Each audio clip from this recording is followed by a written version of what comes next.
안녕하세요, 썰TV 시청자 여러분.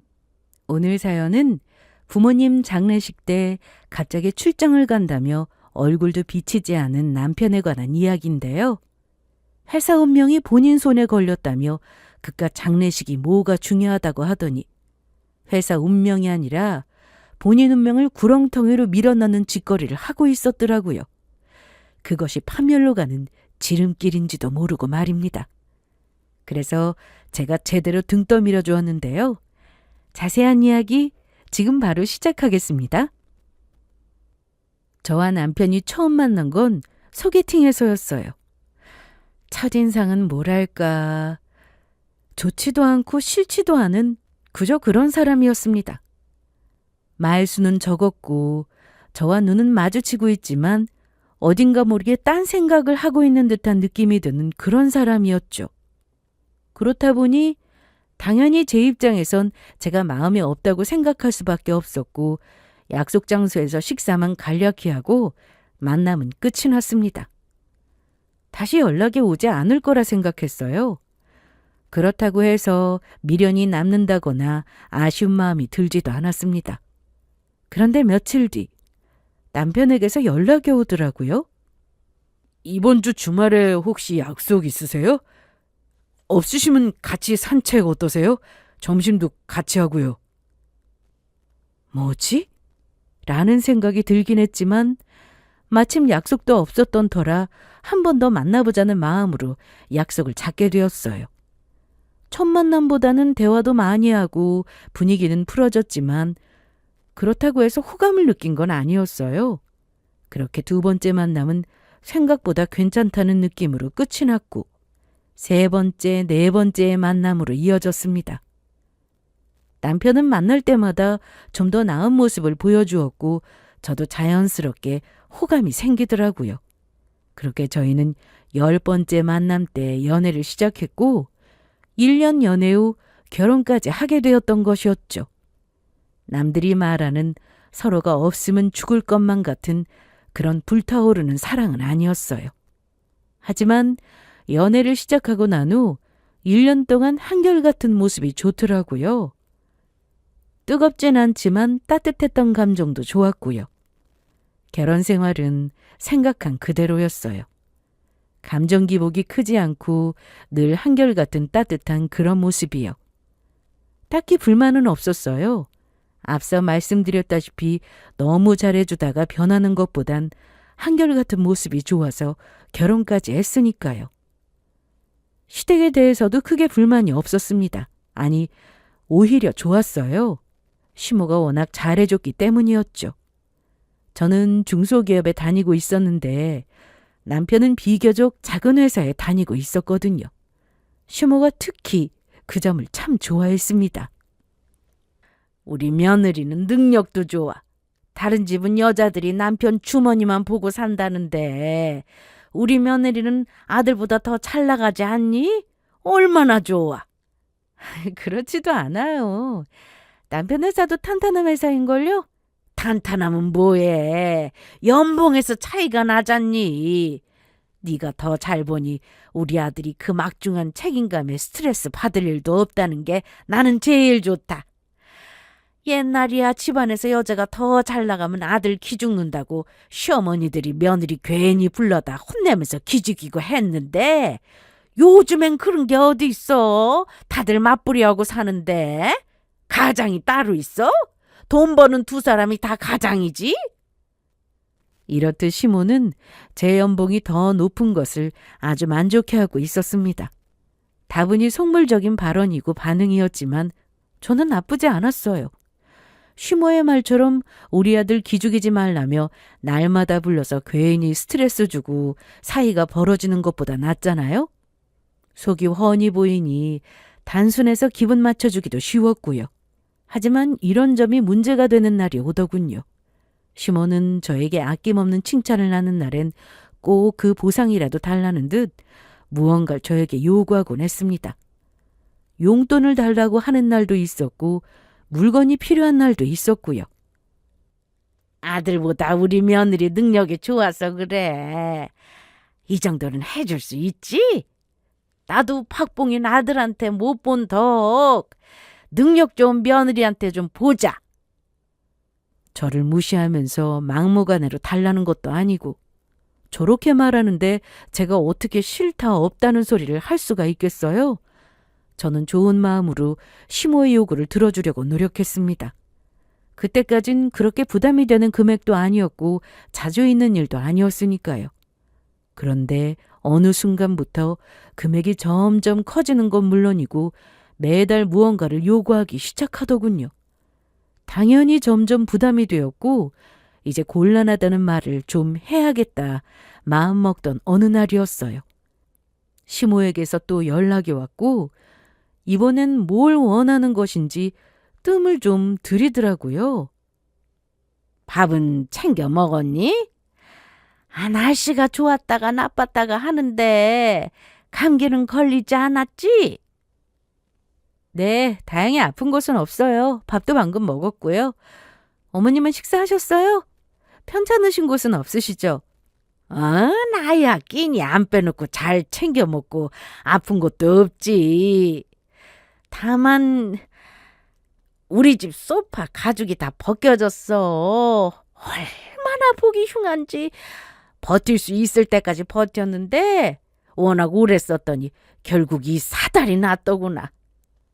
역시나 시모는 저에게 또 바라는 것이 있어 연락을 했던 것이었어요. 그런데 곤란하다는 뜻을 펼치기도 그렇더라고요. 왜냐하면 시댁에 갈 때마다 오늘 내일하는 소파 가죽이 저도 신경이 쓰였거든요. 시모의 말처럼 워낙 오래 써 여기저기 세월이 흔적이 많이 묻어있기도 했고 집안의 분위기와 어울리지도 않았고요. 잠시 고민하던 저는 결국 소파까지만 바꿔드리기로 했습니다. 할부를 하면 다달이 들어가는 금액 부담도 적어질 테니까요. 결국 그렇게 됐네요. 그렇지 않아도 볼 때마다 신경 쓰이긴 했는데. 그러면 어머님, 일단 그냥 두세요. 제가 소파 한번 알아보고 여러 개 골라서 보내드릴게요. 그중에서 고르면 되시지 않겠어요? 아니야, 너도 바쁠 텐데 굳이 뭘 알아봐. 내가 알아보면 되지. 퇴근하고 알아보면 되죠. 점심시간 때도 시간 남고요. 괜찮다니까. 사실은 내가 받은 소파가 있어서 그래. 가격대가 조금 있긴 한데 아주 편안하고 좋다고 하더라. 가죽도 소가죽이고 말이야. 리얼 소가죽. 시모는 신난 목소리로 설명을 시작했고 그 설명이 너무 장황하다고 느낄 때쯤 가격을 말하더라고요. 가격대가 있다고 하길래 200~300만 원 정도 생각했어요. 그런데 시모가 말한 가격은 제 예상을 훌쩍 넘기고 있었습니다. 1,300만 원 조금 넘는다고 하던데 비싸긴 한데 그만큼 오래 쓸 거고 너도 알다시피 내가 집에서 거의 소파에서 생활하지 않니? 잠도 소파에서 잘 때도 많고 말이야. 이런 거 저런 거 생각하면 그렇게 비싸지 않은 거다. 시모가 저에게 신나서 설명하던 소파는 아주 비싼 소파로 고품격 프리미엄이라고 광고하는 브랜드의 소파더라고요. 왜 저렇게 설명이 장황하다 싶었더니 다 이유가 있었던 겁니다. 정신이 나갔구나. 시모에게서 가격을 듣고 처음 든 생각이었습니다. 제정신이라면 그딴 가격의 소파를 사달라고 할 리가 없잖아요. 저희가 무슨 재벌집도 아니고 고작해야 소기업 중소기업 다니는 맞벌이 부부인데 말이 대략 1,500만 원이 나는 소파는 선을 넘어도 한참 넘은 요구였죠. 당황하기도 했지만 안 되는 건 안 되는 것이었기에 저는 불가능하다는 뜻을 곧장 전했습니다. 아무리 그래도 그건 너무 비싸지 않은가요? 저도 괜찮은 소파 사드리려고 한 건 맞지만 그렇게까지 비싼 건 못 사드려요. 죄송해요, 어머님. 누가 들어도 거절이 당연한 것인데 시모는 당연히 본인이 말만 꺼지면 제가 사줄 거라 생각했는지 조금씩 언성이 높아지더라고요. 아니 왜? 내가 집을 사달라는 것도 아니고 소파 하나 사달라는 건데 그것도 못 해주니? 너 능력 좋잖아. 카드로 계산하고 나눠서 내면 그게 부담스러운 가격도 아닐 텐데. 그냥 좀 사줘. 너 돈 잘 벌잖아. 그런 상황이 되니 그전까지 느끼지 못했던 사실 하나가 와닿기 시작했습니다. 시모가 뻔뻔한 것도 뻔뻔한 것이었지만 며느리인 저를 호구 돈주머니로 생각한다는 것을요. 그런 사실이 와닿자 저도 거절이 더 쉬워지더라고요. 제가 남편보다 좀 더 번다 뿐이지 그런 소파 사달라고 해서 턱턱 사줄 만큼 여유가 있는 건 아니에요. 200만 원, 300만 원짜리 소파라고 해도 부담스러울 텐데 1000만 원이 넘는다니 그런 걸 어떻게 사드려요. 그런 돈 저도 없습니다. 돈이 아니라 마음이 부족한 거 아니니? 아무리 비싸도 부모가 필요하다는데 그 정도도 못 해줘? 나는 너를 진짜 내 친딸이라 생각하고 잘해줬는데 너도 날 엄마라 생각하고 따랐으면 이까지 소파 부담스럽더라도 사줘야 하는 거 아니냐고. 예뻐해 주시는 마음 너무 감사하고 딸처럼 생각해 주신 것도 잘 알지만 못 사드리는 건 못 사드리는 거예요. 참고로 저희 친정에도 이런 소파는 사드린 적도 없다고요. 친정이랑 시댁이랑 같아? 친정에 못 해줘도 시댁에서 팔으면 당연히 해줘야 하는 거 아니냐고.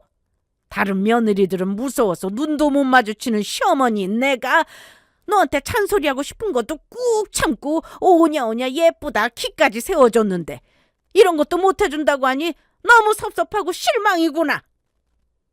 언제는 딸같이 생각한다고 하더니 이젠 또 친정과 시댁이 같냐며 화를 내더군요. 저도 이미 시모에 대한 실망이 컸던 터라 시모가 뭐라고 하든 말든 단호하게 거절해버렸습니다. 실망하셨다고 해도 어쩔 수 없네요. 돈이 없는 걸 어쩌겠어요? 저는 못 사드려요. 이것 봐! 어떻게 너는 시어머니 내가 이렇게 사달라고 부탁하는데 고민해보겠다는 입에 팔린 말도 하지를 않니? 마음이 부족한 거 맞다니까? 그래, 네 마음 잘 알았다. 이제 나도 딱 네 마음만큼만 널 대해줄 테니까 그런 줄 알아. 시모는 있는 짜증 없는 짜증을 다 내곤 전화를 끊어버리더군요. 기가 막혔습니다. 어차피 못 해줄 건데 고민해본다고 하면 결과가 달라지나요? 그리고 예의상이라도 고민해본다는 말을 해줄 수도 있겠지만 그럴 순 없었습니다. 예전에 시모가 가방을 갖고 싶다고 한 적이 있었는데 고민해본다고 했었거든요. 고민하겠다라는 뜻이 뭔가요? 불가능하다는 말을 애둘러 한 말이잖아요. 그런데 시모는 그 다음 날 바로 영수증을 보내오더군요. 고민해본다고 하길래 미리 샀다고요. 그런 적이 있는데 제가 어떻게 고민해본다는 말을 하겠어요? 이번엔 1000만 원이 넘는 영수증을 받을 수도 있을 텐데요.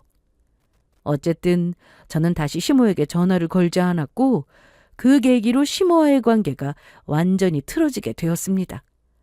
그때부터 유치한 시집살이가 시작되었죠. 연락이 잦은 것은 물론이고 그 잦은 연락은 모조리 다 쓸데없는 것들 뿐이었습니다. 잔소리는 물론이고 괜한 트집을 잡으며 스트레스를 주었죠. 그것뿐만이 아니었습니다. 주말만 되면 이런저런 이유로 저를 불러 온종일 부려먹으며 집에 보내주지 않기도 했죠. 벌써 밑반찬 다 만들었니? 그러면 온 김에 빨래도 좀 해주고 이불 빨래 꼭 해야 한다. 그리고 거실도 좀 정리해. 소파가 저 모양 저 꼴이라 그런지 집을 치워도 어지러워 보여. 그리고 저녁까지 다 차리고 뒷정리도 다 하고 가. 이런 날들이 잦아지니 저도 너무 힘들었습니다. 무엇보다 말로 주는 상처가 너무 심했고요. 결국 참고 또 참던 저는 남편에게 이야기를 꺼냈어요. 나 요즘 너무 힘들어서 그러는데 당신이 어머님한테 말 좀 해줘. 나 좀 그만 괴롭히라고. 사실 내 잘못도 아니잖아. 잘못은 아니라고 해도 엄마 입장에서 섭섭할 수 있지. 그러게 소파 그까짓 거 좀 사주지 그랬어. 얼마나 한다고. 시모는 그저 소파라고만 하고 가격을 말하지 않은 듯 했습니다. 그러지 않고서야 1,000만 원이 넘는 소파를 감히 그까짓 거라고 할 수는 없을 테니까요. 남편은 은근히 제 탓으로 몰아가고 있었고 저는 그 입을 꾹 다물게 해줄 소파 가격을 말해주었습니다. 당신은 1,300만 원이 그까짓 거야? 정확히는 1,400만 원에 가깝네. 뭐라고? 얼마? 1,400만 원? 그렇게 비싼 소파가 있어? 거짓말이지? 조금 부풀려 하는 말이지? 남편은 마시던 물까지 뿜을 만큼 놀랐고 믿을 수 없다는 듯 거짓말하지 말라고 하더군요. 저는 휴대전화에서 시모가 말한 소파를 검색해 보여주었습니다. 봐, 내가 부풀린 건지 아닌지. 휴대전화를 보는 남편의 동공이 흔들리더군요. 저는 그 모습을 바라보며 다시 말을 이어나갔습니다. 이래도 별거 아니야? 효도도 중요하고 부모님도 중요해. 그래서 이때까지 어머님이 요구하는 대로 들어주려고 노력했고 그랬던 내가 이제 와서 안 된다고 할 때는 다 그만한 이유가 있지 않겠어? 제발 덮어놓고 엄마 편만 들지 말고 상황을 현명하게 살펴봐. 내 편만 들으라는 게 아니라 적어도 중립해서 보라는 뜻이라고. 제가 심한 말은 한 것도 아니잖아요. 제 입장에서 무조건 시모 편만 드는 남편에게 섭섭했고 그러니 이런 말쯤은 할 수 있는 거 아닌가요? 그런데 남편은 제 사정과 마음은 헤아려 주려고 하기는커녕 대뜸 짜증을 확 내더라고요. 아이, 알았어! 알겠다고! 당신 잘났다. 아주 잘나줬어. 꼭 그렇게 말해야 해? 그렇게 비꼬면 당신이 마음이 편하냐고. 당신이 사람을 계속 가르치려 드니까 그러지. 기분이 나쁘잖아. 계속이라니? 난 그런 적 없었거든? 그리고 오늘도 그래. 내가 언제 당신을 가르치려고 들었어? 그냥 내 기분이 그랬다. 당신이 이렇게 해줬으면 좋겠다 라는 뜻이잖아. 나도 참다 도저히 못 참을 것 같아서 당신한테 도움을 구하는 거였다고. 결국 저도 참았던 서러움이 터져나왔습니다. 하지만 남편도 저를 달래줄 생각은 조금도 없어 보이더군요. 제 울분에 강하게 대응해 왔으니까요. 그 빌어먹을 소파 내가 사줄게. 그러면 될 거 아니야. 내가 빠른 시일 내에 사줄 테니까 당신은 그냥 마음 편히 있어. 그 소파만 사주면 우리 엄마도 당신 구박하는 거 줄어들 거고 그러면 또 살만해질 테니까. 내가 언제 소파 사주래? 그냥 공감해달라는 거잖아. 어머님한테 살짝 중재만 해주고 그리고 그 비싼 걸 당신이 어떻게 사준다는 거야. 빚을 내서라도 내가 사줄 거니까 당신은 신경 꺼. 그리고 나한테 잔소리하는 것도 그만해. 피곤하니까. 남편은 끝까지 짜증을 내며 큰소리치더라고요. 이런 식이라면 더는 대화가 무의미하다고 생각했던 저는 그냥 입을 다물었습니다. 그때까진 남편이 큰소리를 쳤지만 설마 그 비싼 소파를 사줄 수 있겠나 했던 것이었죠. 그런데 남편이 그 말을 한 뒤부터 시모에서 오는 연락이 체감할 수 있을 정도로 줄어들더군요. 시모가 저를 괴롭히지 않으니 마음은 편했지만 왜인지 이상한 예감이 들더군요. 혹시나 남편이 정말 그 비싼 소파를 사준 건 아닐까 하는 말도 안 되는 예감이요. 그렇게 이런저런 생각으로 시간은 흘렀고 기억 속에서 소파 사건이 흐릿해질 때쯤 시댁에 가게 되었습니다. 그런데 시댁의 거실에 그 소파가 정말 있더라고요. 시모의 말을 듣고 검색해 보았던 그 비싼 소파가 떡하니요. 기가 막혔습니다. 아무리 각자 돈 관리를 하고 있었고 자기 돈은 자기 돈이고 내 돈은 내 돈이라지만 이건 아니었죠. 너무 큰 돈이잖아요. 저는 당연히 소파를 보고 난 후부턴 표정 관리가 전혀 되지 않았습니다. 하지만 시모는 이런 제 표정을 다 보고서도 약을 올리는 듯 이런 말을 하더라고요. 우리 아들 덕에 요즘 엄마가 거실 나올 맛이 난다니까. 역시 우리 아들이 최고야, 최고. 이래서 돈을 얼마나 버는 게 중요한 게 아니라니까. 어떻게 쓰는 게 중요하지. 힘들게 번 돈 부모한테 효도하는 것만큼 좋은 게 어디 있어. 그게 현명한 지출이지. 참 대단한 엄마 아닌가요? 제가 부모였다면 아들이 힘들게 번 돈으로 단돈 100만 원짜리 소파를 사준다고 해도 싫다고 했을 겁니다. 그게 부모 마음이잖아요. 하지만 시모는 미안한 기색 하나 없이 당연하다는 듯 저런 말을 하더군요. 이미 사용감이 있는 소파를 반품할 수도 없고 제 속만 뒤집어지고 있었죠. 그렇게 집으로 돌아왔어요. 저는 적어도 남편이 무슨 말이라도 해줄 거라 생각했습니다. 엄마가 워낙 당신을 괴롭히니 어쩔 수 없었다. 다 당신을 위해서라는 입에 발린 말이라도요. 하지만 남편은 그 어떤 말도 하지 않고 씻고 나오더니 딱 이렇게 말했습니다. 소파 봤지? 내가 사줬으니까 더는 나한테 잔소리하지 마. 그 비싼 걸 왜 사줬냐? 그 돈이 어디서 났냐? 이런 거 묻지도 말고 더는 소파 이야기는 꺼내지도 말란 말이야. 이런 식으로 나오니 더는 추궁을 하고 싶지도 않았습니다. 남편의 말처럼 그냥 관심을 끄기로 했죠. 네가 네 돈으로 샀는데 네가 알아서 하겠지 해버렸습니다. 그렇게 생각하기 시작하니 저도 뭐 속은 조금 편안해지더라고요. 그런데 그 시기부터 남편이 이상해지기 시작하더군요. 진급 이야기도 없었는데 갑자기 진급을 했다고 하더니 야근을 밥 먹듯이 하고 출장도 잦았습니다. 업무도 예전과는 달라졌고 책임감도 많이 무거울 테니 어느 정도 이해를 해주려고 했어요. 그런데 시간이 지나면 지날수록 저에게 무관심해지면서도 짜증을 엄청나게 내더라고요. 아예 무관심해지려면 짜증도 내지 말아야지. 제가 말을 걸면 듣는 척 많은 척 무시하면서 짜증은 짜증대로 내니 저도 화가 점점 올라왔습니다. 그리고 어느 날은 제가 잠옷을 입은 모습을 보고 짜증을 내더라고요. 아무리 집이라고 해도 잠옷이 그게 뭐야? 좀 갇혀 입고 있을 순 없어? 갑자기 잠옷으로 트집을 잡아? 그리고 이거 당신이 사준 잠옷이잖아. 예쁘다며. 당신 스타일이라고 깔별로 사줬던 거 기억 안 나? 나도 지겨워서 당신이 사준 거라 입고 있는 거야. 이제 보니 별로니까 입지 마. 그리고 내가 무슨 말하면 그냥 알겠다고 하면 안 돼? 꼭 그렇게 토를 달아야 속이 시원해? 거의 모든 대화가 이런 식이었다고 생각하면 될 거예요. 듣다 못한 저는 결국 남편에게 한마디 하게 되었습니다. 여보, 꼭 말을 그렇게 해야 해? 당신 요즘 힘들어서 예민한 거 아는데 계속 그런 식으로 말하면 나도 기분 나빠. 내가 당신한테 잔소리를 한 것도 아니고 기분 거슬리게 한 것도 아니잖아. 조금만 다정하게 말해주면 안 돼? 당신 말대로 나 요즘 힘들어. 그래서 예민해. 그래서 집에 와서 좀 풀겠다는데 그것도 못해? 당신이 그랬지? 오죽했으면 그랬겠냐고. 나도 그래. 평소에 그렇지 않던 내가 오죽 회사에서 시달렸으면 집에 와서 이렇게 예민하게 굴까? 그렇게 생각 못해? 왜 이렇게 사람을 힘들게 하는 거야? 이 말을 듣는데 좋게 대화를 끝내는 건 글렀다고 생각했습니다.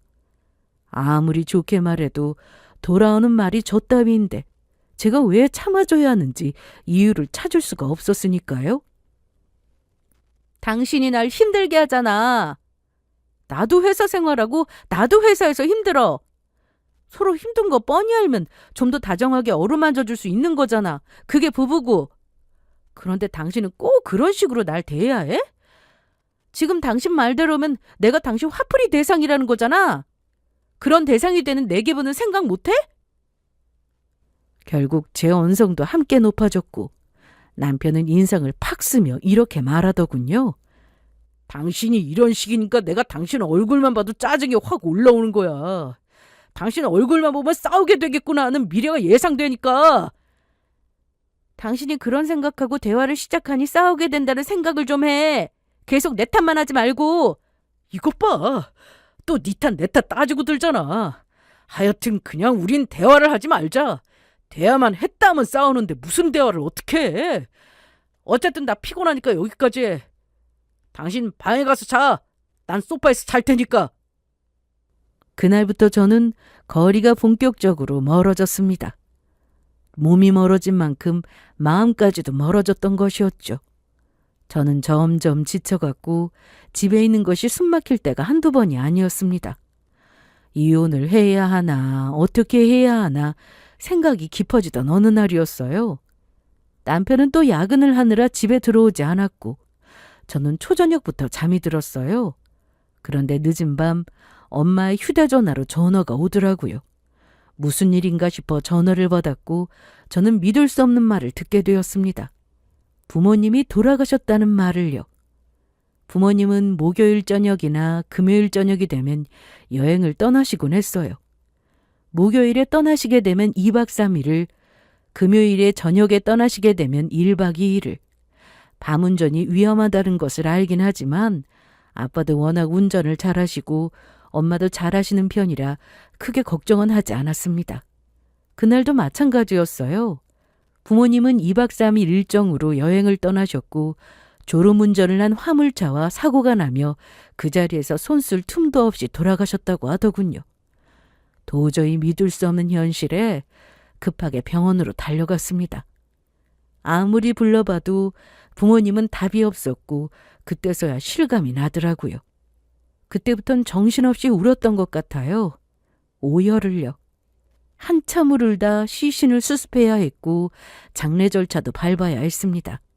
남편은 전화도 받지 않았고 문자도 확인하지 않더라고요. 그 모든 상황이 너무 힘들고 불안했던 저는 남편에게 계속 전화를 걸었고 결국 남편이 전화를 받았습니다. 아, 진짜 왜 이렇게 전화를 하는 거야? 바쁜데. 전화 받을 시간도 없어? 그리고 문자 못 봤어? 전화 받을 시간도 없는데 문자 볼 시간이 있겠어? 왜? 무슨 일인데? 부모님 돌아가셨어. 차 사고 나서 두 분 다 돌아가셨다고. 장례식 해야 해. 빨리 좀 와. 나 너무 무섭단 말이야. 남편은 놀란 듯 잠시 멈칫하더라고요. 하지만 멈칫했을 뿐 제가 원하는 대답을 준 건 아니었어요. 괜찮냐? 지금 당장 가겠다. 전화 못 받아서 미안하다 등 남편이 저에게 해야만 하는 수많은 말을 두고서 남편은 기가 막히게도 이런 말을 하더라고요. 못 가. 나 바빠. 뭐? 지금 그딴 말이 나와? 돌아가셨다고. 그냥 입원 중인 게 아니라 위독하신 게 아니라 돌아가셨다니까. 알아들었어. 그런데도 못 간다고. 나 바빠. 오늘 회사에서 일 마무리하는 대로 출장 가야 해. 출장?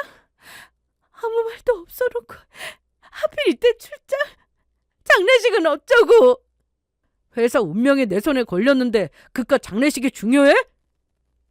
그 순간만큼은 부모님이 돌아가셨다는 슬픔보다 남편에 대한 분노와 배신감이 더 크더군요. 섭섭함 따위가 아니었어요.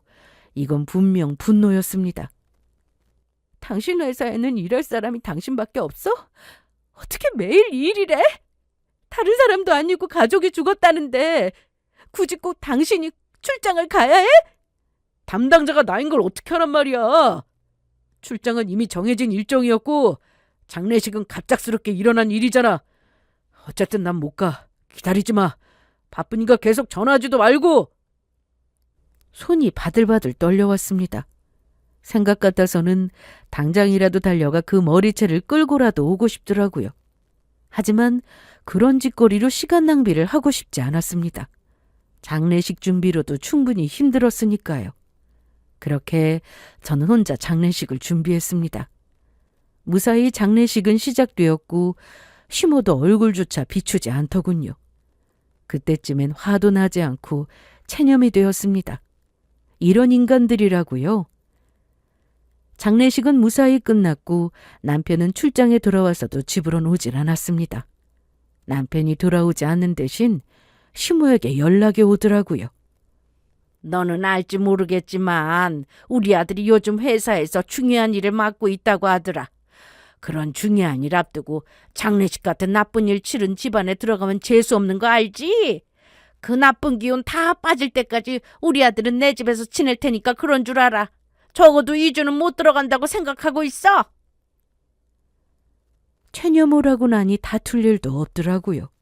저는 그냥 알겠다고 하곤 전화를 끊어버렸습니다. 사실 저도 꼴도 보기 싫기도 했고 남편이 제 눈에 보이는 순간 가라앉혔던 화가 다시 오를 것 같아 떨어져 있는 것이 더 좋다고 생각하기도 했죠. 저도 정리할 시간이 필요했으니까요. 혼자 이런저런 생각을 하며 3일이란 시간이 지났습니다. 한동안 잠잠하던 휴대전화에 연락이 오더라고요. 우선 의뢰자분이 예상하셨던 대로 남편분은 외도종이 맞았습니다. 자세한 내용은 파일로 첨부하니 확인해 주세요. 이게 무슨 소리냐고요? 갑자기 늘어난 출장, 야근, 그리고 저를 향하는 지속적인 홀대와 짜증들이 저에게 말해주고 있었습니다. 남편이 몹시나 수상하다고요. 그래서 저는 남편의 휴대전화, 자동차, 노트북 등을 살펴보았지만 너무나 깨끗하더라고요. 모든 흔적을 지운 듯이요. 그 깨끗함이 더 수상하게 느껴진 저는 부모님이 돌아가시기 전 흥신소에 의뢰를 맡겼고 그 결과가 이제야 온 것이었습니다. 어쩌면 외도일 수도 있겠다 싶기도 했지만 정말 외도라고 하니 참 충격이 크더라고요. 그런데 더 충격적인 건 그 외도 상대와 시기였습니다. 우선 상대는 남편이 다니는 회사의 사장 딸이었어요. 사장 딸은 남편과 같은 직원으로 회사를 물려받을 겸 일을 배우기 위해 회사에 입사했다고 하더라고요. 처음에 사장 딸이란 걸 숨기고 들어왔는데 이미 그때부터 남편과 상간녀는 서로 관심을 주고받았다고 합니다. 하지만 상간녀는 집안 차이가 심하니 고민을 하며 남편을 완전하게 받아주지 않았고 남편도 이런 사실을 눈치채고 저와 소개팅을 했던 것이었죠. 그래서 저와의 연애가 그렇게 뜨겁지 않았던 것이었습니다. 마음을 나눠서 주고 있었으니까요. 결혼 전 연애가 무슨 문제가 있겠어요. 하지만 결혼하고 난 뒤가 문제였습니다. 절대 받아주지 않으려고 했던 남자가 딴 여자랑 연애를 하는 것도 모자라 1년 만에 결혼까지 하니 상간녀가 배가 많이 아팠던 것이었어요. 아쉬웠겠죠. 언제까지나 자기 뒤나 쫓아다닐 줄 알았더니 결혼을 하니 말이에요. 때마침 그때 사장딸이라는 게 온 회사에 알려졌고 소문난 김에 낙하산 제대로 뛰어 부사장으로 전격 승진을 했던 것이었습니다. 그렇게 되니 아쉬워진 남편이었고 서로 아쉽다 보니 본격적으로 눈이 맞아 외도가 되었다고 하더군요. 그래서 두 사람이 만난 지 총 2년 정도 된 것 같다고 하더군요. 결혼 생활 내내 외도 중이었던 것이었습니다. 더 기가 막힌 건 시모도 상간녀를 만나고 있다는 것이었습니다. 마치 한 가족처럼 일주일에 내내 만남을 가지며 저녁마다 셋이서 식사를 하더군요. 비싸고 좋은 곳만 골라다니면서요. 그제야 남편의 갑작스런 진급과 시모 집에 사주었던 값비싼 소파가 이해되었어요. 그 뒤엔 모조리 다 상간녀가 있었던 것이었습니다. 그것뿐만이 아니었어요. 부모님의 장례식이 있던 그날, 남편은 출장이 아닌 상간녀와 함께 해외여행을 다녀온 것이더라고요. 돌아와서도 집으로 돌아오지 않은 이유는 시댁에 있는 것이 아닌 상간녀가 혼자 사는 집에서 함께 지내고자 시모를 이용한 것이었고요. 모든 사실을 확인한 저는 복수할 계획을 세웠습니다. 네, 진격의 복수, 그 서막이 열린 것이었죠. 어떻게 복수를 해줘야 하나 고민하는데 때마침 남편이 주말마다 등산하러 간다는 것이 떠오르더라고요. 운동은 숨쉬기 운동이 전부이고 게으른 걸로 따지면 그 누구에게도 지지 않는 남편이 등산을 가는 이유는 바로 사장, 그러니까 상간녀의 아빠 때문이었습니다. 상간녀의 아빠는 등산을 참 사랑하는 사람으로 그런 상간녀의 아빠에게 잘 보이기 위해 주말마다 등산을 가는 것이었죠. 저는 그날 D-Day로 정했고 고대하던 주말이 빠르게 다가왔습니다. 이미 뒷조사로 매주 가는 산을 알아냈고 저는 그곳으로 갔어요. 제가 가니 초입에 다 모여 있더라고요. 상간녀의 아빠와 남편뿐만 아니라 상간녀와 다른 직원들도 있었습니다. 저는 저를 보고 놀란 남편은 물론이고 상간녀의 눈빛까지 싹 무시한 채 그대로 상간녀의 아빠에게로 향했어요. 그리고 제가 받은 수많은 증거들을 건네주었습니다. 남편이 여보, 여긴 어떻게 왔어? 사장님께 뭘 드리는 거야? 라고 해준 덕에 상간녀의 아빠인 사장님도 제가 누구인지는 묻지 않더라고요. 상간녀의 아빠는 그저 제가 건넨 사진들과 여러 자료를 받고 마지막 장까지 조용히 다 확인하고 난 후 무서운 얼굴로 상간녀와 남편을 번갈아가며 보기 시작했죠. 눈치가 재빠른 남편은 곧장 상간녀의 아빠에게로 달려와 변명을 하더군요. 사장님, 지금 본 사진은 사실이 아닙니다. 다 오해예요. 저희는 그냥 친한 동료 사이일 뿐이에요. 아시잖아요. 부사장님이랑 저 한 팀에서 동고동락하던 동료였다는 거. 그때 좀 친해져서 지금까지 친분을 쌓아왔던 것뿐입니다.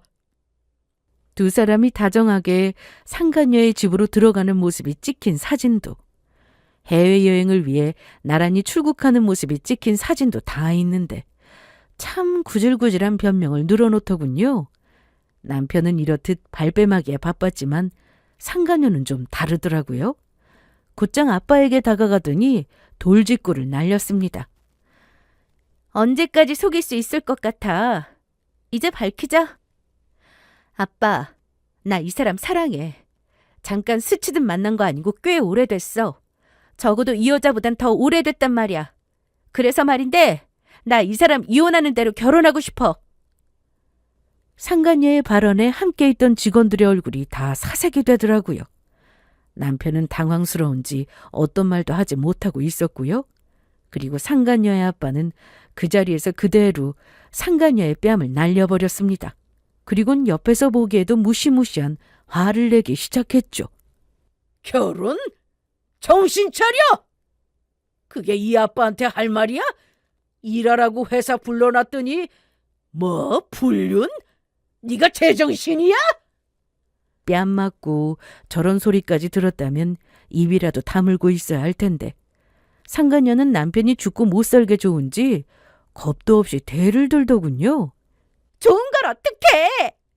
집안 차이가 너무 나서 연애도 하지 않고 차버렸는데 막상 저 사람이 결혼하고 나니까 가지고 싶어서 미치겠는 걸 어떻게 하라고! 아빠가 뭐라고 하든 나 저 사람이랑 살 거야. 저 사람 없으면 나 못 산단 말이야! 상간녀는 고함을 지르며 악을 썼고 상간녀 아빠는 그 모습이 너무나 실망스럽다는 듯 바라보더군요. 그리곤 결심을 굳힌 듯 이렇게 말했습니다. 그래, 그렇게 좋으면 살아야지. 대신 내 집에서 나가.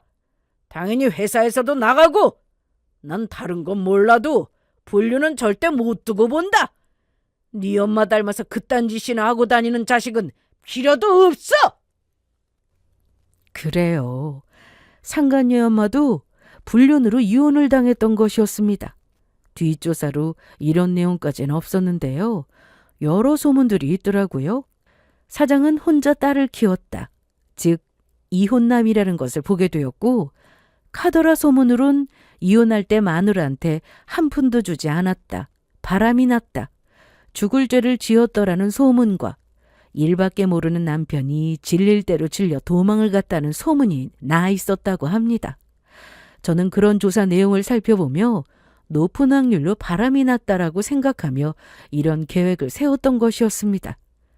자신이 외도로 배신을 당해본 사람이라면 이런 상황에서 딸의 허물을 덮어주기보단 더 혹독하게 처벌을 내릴 것이 분명해 보였으니까요. 역시나 상간녀의 아빠는 집에서도 회사에서도 나가라는 즉 연을 끊자고 해버렸고 상간녀는 놀란 눈을 하고 아빠를 바라보았습니다. 그리곤 눈물을 뚝뚝 흘리며 뒤늦게 용서를 구하기 시작했죠. 아빠, 그런 게 아니라 난 엄마랑 달라. 나는 내가 먼저 했단 말이야. 그러니까 나 좀 봐줘. 나 좀 용서해주고 집에서 내쫓지 마. 아빠 품 떠나면 내가 어떻게 살아? 끝까지 잘못했다는 말도 포기한다는 말도 하지 않는구나. 더는 기회는 없어. 네가 살고 있는 집도 오늘 중으로 빼. 버텨도 소용없어. 사람 보내서 싹 정리할 거니까 회사도 내일부터 나올 필요 없고. 제대로 연 끊겠다고 못을 박은 상간녀 아빠는 곧장 남편을 바라보더군요. 자네도 마찬가지네. 내일부터 회사 나올 필요 없어. 부당해고라고 신고해도 되네. 자네 갑자기 진급한 게 수상하긴 했는데 우리 딸 믿고 조사하지 않았는데 조사하면 해고 사유 하나쯤은 나오겠지. 그 자리에서 나란히 두 사람을 잘라준 상간녀의 아빠는 그대로 돌아서 가버렸고 나머지 직원들도 그 뒤를 따라가더라고요. 그 후 울고불고 하던 두 사람은 동시에 저에게 따지고 들기 시작했어요. 네가 무슨 짓을 한 줄이나 알아? 인간 사진 때문에 지금 천년을 끊어놨어. 그게 얼마나 큰 중죄인 줄 몰라? 이제 어떻게 할 거야? 어떻게 책임질 거냐고? 당신 미쳤어? 당신이 무슨 짓을 한 줄이나 알아? 어떻게 여길 찾아와서 이딴 사진을 내밀어? 내가 어떻게 여기까지 왔는데? 상간녀도 상간녀였지만 남편이 더 화가 나더라고요. 저는 저를 향해 고함을 지르는 남편의 뺨을 후려쳐 버렸습니다. 그리곤 두 사람에게 차례로 마지막 발언을 해주었죠. 야, 죄는 내가 아니라 네가 지었지. 네 죄로 네 아빠가 하나뿐인 딸을 버린 거고. 그러니까 내 탓하지 마. 지금 탓을 해도 네가 아니라 내가 너한테 해야 하니까. 그리고 당신도 마찬가지야. 가정 버리고 거기까지 가니까 좋았니? 차라리 이혼하자고 하지 그랬어. 이게 뭐야 더럽게. 어쨌든 나는 이혼할 거고 각종 소송할 준비도 다 되어 있으니까 각오해. 어디 끝까지 가보자고. 저는 이혼 서류와 상간녀 소장을 두 사람 얼굴에 던져버리고 돌아왔습니다. 그 후 소송이 시작되었어요. 증거 확실했고 제가 잘못한 일이 단 하나도 없었기에 모든 소송은 제 승소로 끝이 났습니다. 그 통쾌한 과정이 진행되는 동안 모든 사실을 알게 된 전시모가 저를 찾아와서 또 난리를 부리더라고요. 야, 이 정신 나간 물거나. 감히 그딴 짓을 해? 이혼을 하려거든 조용히 하면 되지. 그 사람이 어떤 사람인데 거기다가 외도 증거를 들이밀어서 이 상황을 만들어. 우리 아들 신세 망친 거 어떻게 할 거야? 우리 아들 인생 어떻게 할 거냐고? 이보세요 아줌마. 나야말로 아줌마 아들 때문에 신세 망친 거 안 보이세요? 내 신세 이렇게 망쳐놨으면 상대방 신세도 망쳐놔야 하는 건 당연한 거라고요. 저도 지지 않고 맞대응했고 전시모는 입술을 꽉 깨물고 몸을 떨더니 순식간에 제 머리채를 잡았습니다. 네 신세가 뭐가 대단하다고? 말할 것도 없는 신세. 그까지 이혼이 뭐가 대수라고? 우리 아들은 너와는 달리 탄탄대로였다고. 이제 그 회사는 우리 아들 거나 마찬가지였는데 이젠 그냥 불륜남 이혼남 백수가 되어버렸다고. 세상 만만하게 보는 전시모의 손목을 잡아 살짝 비틀어 버렸습니다. 전시모는 악소리를 내며 저에게서 떨어졌고 저는 그 자리에서 휴대전화를 꺼내 신고했죠. 제가 신고를 하는 것을 본 전시모는 도망을 치려고 하더군요. 저는 전시모를 붙잡고 늘어졌고 경찰이 올 때까지 절대 놓아주지 않았습니다. 이윽고 경찰들이 왔고 전시모를 끌고 가더군요. 합의는 끝까지 해주지 않았고 애가 탄 전 남편이 찾아왔습니다. 또 무슨 헛소리를 하려나 했더니 의외로 무릎을 꿇고 빌더라고요. 이혼할 때도 꼿꼿하던 그 무릎을요. 미안해. 우리 엄마가 당신한테 큰 잘못을 했어. 물론 나도 이렇게 빌 테니까 제발 우리 엄마랑 합의 좀 해주라. 우리 엄마 지금 너무 불안해하셔. 저러다 큰일이라도 나면 어떡해. 우리가 미운 건 알지만 제발 용서 좀 해줘. 끝까지 해주지 않으려고 했던 저는 결국 합의금을 받고 합의를 해주었고 다신 저와 엮이지도 않고 찾아오지도 않겠다는 각서까지 받아냈습니다. 그렇게 저는 그들과의 연을 완전히 끊었고 그 후 집안 자체가 나락으로 떨어지는 건 시간 문제였습니다. 상간녀는 정말 절연을 당하고 집에서 나오게 되었고 그 길로 전시댁으로 들어갔다고 하더라고요. 사장님 딸일 때는 공주님 대접하며 은인으로 대했지만 돈가방도 아닌 진가방만 들고 온 상간녀를 달가워할 리가 없었습니다. 하지만 어쨌든 사장 딸이니 일단 받아는 줬다고 하더군요. 하나뿐인 고명딸을 그렇게 내버려 둘 일이 없을 거라고요. 하지만 상간녀의 아빠는 상간녀가 전 남편과 산다는 이야기를 듣고 더 화가 나 아예 번호까지 바꿔버렸고, 아예 버림받았다 확신한 전 남편과 전 시모는 본격적으로 상간녀를 구박하기 시작했다고 합니다. 저에게 한 것은 장난이었고 상간녀는 숨을 쉬는 곳으로도 구박했다고 하더군요. 아이, 진짜 숨소리 진짜 거슬리네. 숨 좀 작게 쉴 순 없어? 눈 뜨고 코 고는 것도 아니고 왜 그렇게 거슬리게 숨을 쉬는 거야? 그러게나 말이야. 너는 그냥 아예 방으로 들어가서 나오지도 마. 우리 아들이 쓰는 방 말고 저기 창고방 가서 있다가 우리 밥 먹을 때 되면 나와서 밥만 차리고 들어가. 네 밥은 우리가 다 먹고 남은 걸로 해결하고. 그 구박을 견디고 또 견디던 상간녀는 결국 대성통곡을 하며 전 시댁을 나와버렸고, 그 소식을 들은 상간녀의 아빠가 비로소 딸을 데리러 갔다고 합니다. 아무리 경멸하는 짓거리를 했어도 하나뿐인 딸이었으니까요. 그렇게 집으로 돌아갔다는 소식이 들린 후 얼마 지나지 않아 상간녀가 저를 찾아왔더라고요. 저를 보자마자 무릎을 꿇고 울며 빌었어요. 죄송했어요. 그땐 사랑에 눈이 멀어서 제가 아주 큰 잘못을 하고 있다는 생각조차 하지 못했어요. 이런 사과가 마음에 와닿지도 않을 거고 모든 것을 되돌릴 수 없다는 것도 잘 알아요.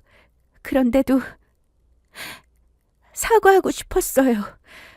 너무 늦긴 했지만. 그 사과가 진심이란 걸 느꼈지만 그 사과를 받아주지 않았습니다. 저는 어떤 대답도 하지 않았고 상간녀는 마지막까지 90도로 인사를 하곤 돌아가더군요. 그 후 전 남편과 전 시모는 상간녀를 찾아갔다고 하더라고요. 끈 떨어진 낙하산인 줄 알고 버렸는데 아직은 끈이 이어졌다는 것을 알고 부랴부랴 찾아간 것이었습니다. 하지만 상간녀는 받아주지 않았고 경찰을 불러 쫓아냈다고 합니다. 헛짓거리만 실컷 하다 이 여자 저 여자 다 놓치고 인생 제대로 망한 것이었죠. 이러한 모든 소식이 끊긴 지도 벌써 2년이나 지났네요. 저는 아주 잘 지내고 있어요. 회사 여전히 잘 다니고 있고 주말엔 아주 열심히 잘 쉬고 있죠. 요즘엔 블로그도 운영하고 있는데요. 맛집 탐방 글을 올리기도 하고 홈 인테리어 관련된 글도 쓰고 있어요. 인테리어에 관심을 많이 가지고 있다 보니 자연스럽게 소품에도 눈길이 가더라고요. 그래서 요즘엔 이것저것 만들어 방을 꾸미기도 하고 주변에 선물도 하며 지내고 있답니다. 아주 신나고도 자유롭게 말이에요. 가끔 힘이 들 때가 있었는데요. 그런 날엔 다 포기하고 주저앉고만 싶어졌어요. 그럴 때면 부모님 생각을 했었어요. 하늘에 계신 부모님께서 그런 제 모습을 보시면 그 먼 곳에서도 피눈물을 흘리실 거라고요. 그런 생각을 하면 잠시 주저앉았던 몸을 일으켜 다시 나아갔었는데요. 지금은 보이지 않지만 저 앞 어딘가에 제가 바라던 밝은 빛이 있을 거라 믿으면서요. 그렇게 나아가다 보니 지금은 밝은 빛 아래 행복한 제 모습이 있네요. 이젠 부모님도 안심하실 수 있겠죠? 제 이야기는 여기까지입니다. 긴 이야기 함께 해주셔서 감사합니다.